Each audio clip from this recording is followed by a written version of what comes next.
प्रिय विद्यार्थियों, सामाजिक विज्ञान की इस अगली कक्षा में आपका हार्दिक स्वागत है। पिछले अध्याय में, पिछले भाग में हमने पढ़ा था कि भारत में 16 महाजनपद थे। 16 महाजनपदों के बारे में हमने पढ़ लिया था। उसमें अब इसका जो अगला भाग है, भाग 2, भारत के राजस्थान राज्य में कुछ जनपद थे। उन जनपदों के बारे में आज हम चर्चा करेंगे। राजस्थान में मुख्य रूप से 4 जनपद थे। अब आपके मन में यह प्रश्न आता होगा कि जनपद क्या है। जनपद जब आदि मानव कबीले में रहता था, धीरे धीरे परिवार में रहने लग गया और उसके बाद में वो एक स्थान पर गांव के रूप में कुछ व्यक्तियों के साथ रहने लग गए, तो धीरे धीरे इस प्रकार वह स्थान जहां लोग रहने लगे उस स्थान को जनपद कहा जाने लगा। राजस्थान में 4 जनपद थे। जांगल, राजस्थान के बीकानेर और जोधपुर जो क्षेत्र थे उस समय जांगल प्रदेश कहलाते थे और उसकी राजधानी अहिछत्रपुर। अहिछत्रपुर का मतलब नागौर, उस आजकल को नागौर को हम लोग अहिछत्रपुर कहते हैं, उसकी राजधानी थी। और बीकानेर के जो राजा हैं अपने आप को जांगलदर बादशाह कहलाना पसंद करते थे और इतिहास में हमें बीकानेर के राजाओं के बारे में जांगलदर बादशाह शब्दों का ही हमें उल्लेख मिलता है। दूसरी हम बात करते हैं विद्यार्थियों राजस्थान के जनपद की, मत्स्य जनपद। जो अलवर और भरतपुर हैं उनके कुछ भागों को मत्स्य जनपद कहा जाता था। मत्स्य जनपद की राजधानी विराटनगर थी।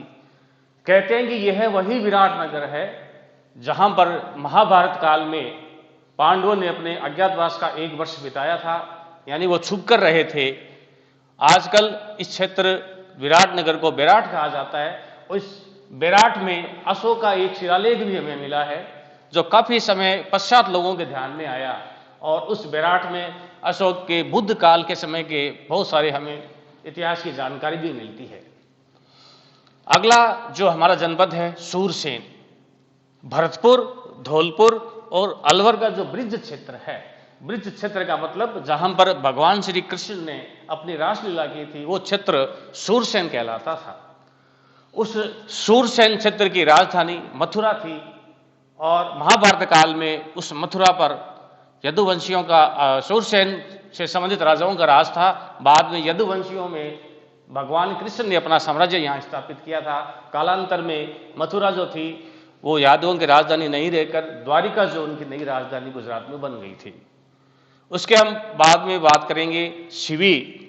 मेवाड़ और चित्तौड़ का जो थोड़ा भाग था, कुछ भाग था, उसको हम शिवी जनपद के नाम से जानते हैं और इसकी राजधानी नगरी।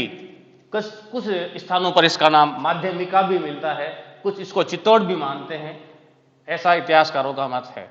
तो ये राजस्थान के जनपदों के बारे में हमने पढ़ा। तो आप सभी भैया बहन इसको अपनी नोटबुक में नोट करेंगे और उनसे संबंधित आप वर्णन तैयार करेंगे। अब ये दूसरा भाग हमारा इस पाठ का समाप्त होता है। हमने 16 महाजनपदों के बारे में पढ़ा था। 16 महाजनपदों में मैंने आपको बताया था कि जो सबसे महत्वपूर्ण और शक्तिशाली जो महाजनपद था वो था मगध। मगध एक शक्तिशाली महाजनपद इसलिए बना क्योंकि भौगोलिक परिस्थितियां मगध के अनुकूल थी। वहां पर हाथी थे। हाथी उस समय सेना के मुख्य अंग होते थे। चारों ओर पर्वतों से घिरा हुआ था। हथियार बनाने के लिए लोहे की आवश्यकता होती थी जो मगध में आसानी से उपलब्ध था। इन सब कारणों से मगध ने अन्य महाजनपदों पर अपना शासन स्थापित किया और मगध कालांतर में एक बहुत बड़ा साम्राज्य बन गया। ठीक ठीक इसकी जानकारी नहीं है कि ये कब स्थापित हुआ। एक अनुमान लगाया जाता है कि यहां पर हर्यक वंश मगध का पहला शक्तिशाली राजवंश था। हर्यक वंश में बिंबिसार नाम का एक व्यक्ति शासन जिसने किया, वो भी एक शक्तिशाली शासक था। उसके बाद अजातशत्रु, जिसको इतिहास में अमित्रघात की उपाधि मिली हुई है। कहते हैं कि अपने जीवन में कोई वो युद्ध नहीं आ रहा था, इतना शक्तिशाली और पराक्रमी राजा था। हर्यक वंश की समाप्ति के पश्चात वहां पर नंद वंश की स्थापना हुई। नंद वंश में भी एक से बढ़कर एक राजा हुए थे, लेकिन नंद वंश का जो अंतिम राजा था घनानंद, वो एक अत्याचारी, असहिष्णु और मिथ्याचारी व्यक्ति था और प्रजा पर बहुत सारे अत्याचार करता था। हम में से बहुत से भैया बहन जो हैं ये जानते हैं कि चाणक्य जो थे भारत के राजनीति के, जिनको बहुत धुरंधर व्यक्ति माना जाता है, वो घनानंद के समय ही थे। और घनानंद के समय वो तक्षशिला जो आजकल पाकिस्तान में है वहां पर चाणक्य जो थे शिक्षक का कार्य करते थे। किसी कार्यवश एक बार वो मगध दरबार में आए, यानी पाटलिपुत्र उसकी राजधानी थी, वहां पर आए तो वहां घनानंद ने उनका सम्मान करने की बजाय उनका अपमान किया। इस बात पर वो क्रोधित हो गए और उन्होंने घनानंद के वंश को समूल नष्ट करने की प्रतिज्ञा कर डाली। अब उन्होंने प्रतिज्ञा तो कर ली, परंतु उसको पूर्ण कैसे करें? उनको एक ऐसे व्यक्ति की आवश्यकता थी जो निडर हो, साहसी हो और पराक्रमी इतना कि नंद वंश का नाश कर दे। संयोग से उनको घनानंद के सेना के एक सैनिक के बेटे के रूप में चंद्रगुप्त मौर्य, चंद्रगुप्त की प्राप्ति हुई। चंद्रगुप्त कौन था? घनानंद की सेना में एक सैनिक था, उस सैनिक का पुत्र था चंद्रगुप्त। चंद्रगुप्त एक देशभक्त बालक था और देश के लिए कुछ करना चाहता था। संयोग से उनकी मुलाकात हुई और उन्होंने चंद्रगुप्त के अंदर एक गुण देखा। वो गुण क्या था कि चंद्रगुप्त में नेतृत्व क्षमता थी और बालकों का नेतृत्व कर रहा था। उस बालक से पूछा गया कि क्या वो देश के लिए कुछ करना चाहता है, तो उसने कहा गुरुजी आप जैसा आदेश देंगे मैं वैसा करूंगा।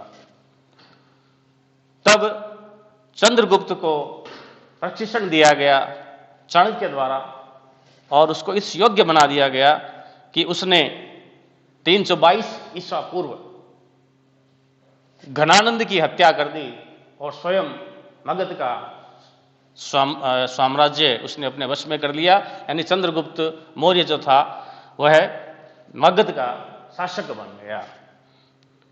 चंद्रगुप्त मौर्य ने शासक बनने के बाद में चाणक्य को अपना प्रधानमंत्री नियुक्त किया और चाणक्य के परामर्श से उसने अन्य कई भी भारत में विजय प्राप्त की। कहते हैं कि चंद्रगुप्त मौर्य भारत का वह प्रथम शासक था। ध्यान से सुनना, चंद्रगुप्त मौर्य भारत का वह प्रथम शासक था जिसने अखंड भारत का निर्माण किया। पूरे भारत के इतिहास में ऐसा कोई भी शासक नहीं हुआ जिसने अखंड भारत का निर्माण किया हो। अखंड भारत का मतलब पूर्व, पश्चिम, उत्तर और दक्षिण समस्त भागों को उसने जीता और ऐसा वह अपने गुरु चाणक्य की प्रेरणा से कर सका।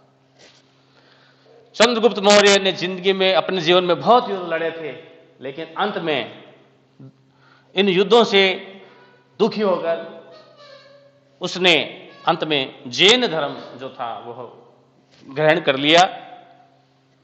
प्रारंभ में उसने बौद्ध धर्म ग्रहण किया था, लेकिन बाद में उसने जैन धर्म ग्रहण कर लिया और अपना साम्राज्य अपने पुत्र बिंदुसार को संभलाकर वह जंगल में तपस्या करने चला गया। बिंदुसार 298 से 272 ईसा पूर्व, वो भी एक शक्तिशाली शासक था। उसने मगध की साम्राज्य की सीमाओं को सुरक्षित रखा और वह भी एक अच्छा और सुयोग्य व्यक्ति था। उसका पुत्र अशोक यानी चंद्रगुप्त मौर्य का पुत्र, जिसको प्रारंभ में एक अभिमानी और एक अत्याचारी शासक माना जाता रहा। कारण क्या था? अशोक संपूर्ण भारत के साथ ही भारत से लेकर कुछ देशों को भी जीतना चाहता था। उसने दिग्विजय नीति अपनाई और ऐसा करने के लिए उसने भारत के सभी क्षेत्रों को जीता। 261 ईसा पूर्व में कलिंग, जो कि एक भारत का छोटा सा राज्य था जिसको आजकल उड़ीसा कहते हैं, वहां की जनता शांति प्रिय थी, युद्ध नहीं चाहती थी। परंतु अशोक ने अपनी दिग्विजय नीति का अनुसरण करते हुए अनुचित रूप से उस पर आक्रमण किया और उसको जीत लिया। लेकिन इस युद्ध की जीत के बाद में जो उसके गुरु थे मोगली जो पुत्तस थे, उन्होंने, आप नाम नोट कर लें, उसके जो गुरु थे मोगली पुत्तस, जो कि बौद्ध धर्म के अच्छे ज्ञाता थे। उनसे उन्होंने बौद्ध धर्म में दीक्षा ली और इस युद्ध से दुखी होकर उसने जिंदगी में अपने जीवन में प्रतिज्ञा ली कि प्रजा की भलाई के लिए वे कभी भी युद्ध नहीं लड़ेगा। कारण क्या था कि इस युद्ध में लाखों जो सैनिक थे घायल हो चुके थे या मृत हो चुके थे। उनकी इस करुण स्थिति को देखकर उसका हृदय परिचित हो गया और अशोक जो कभी युद्ध के लिए जाना जाता था अब उस धर्म के लिए जाने लगा, यानी अच्छा कार्य करने के लिए वो प्रेरित हो गया और उसने अपना एक धम्म चलाया। अशोक ने अपना एक धम्म चलाया। धम्म का मतलब क्या था कि मानव के जीवन के विकास के लिए नैतिक आचरण को बढ़ाने वाली कुछ ऐसी चीजें जिससे मनुष्य का नैतिक आचरण अच्छा हो, युद्ध ना हो और दुनिया सुख और शांति से रहे, बड़ों की आज्ञा का पालन करना, इस प्रकार बहुत अच्छी उसमें बातें सम्मिलित थी। और अशोक के जीवन की सबसे जो एक प्रमुख बात थी जिसको हम अशोक की कमजोरी भी मान सकते हैं कि उसने अहिंसा की नीति अपनाई।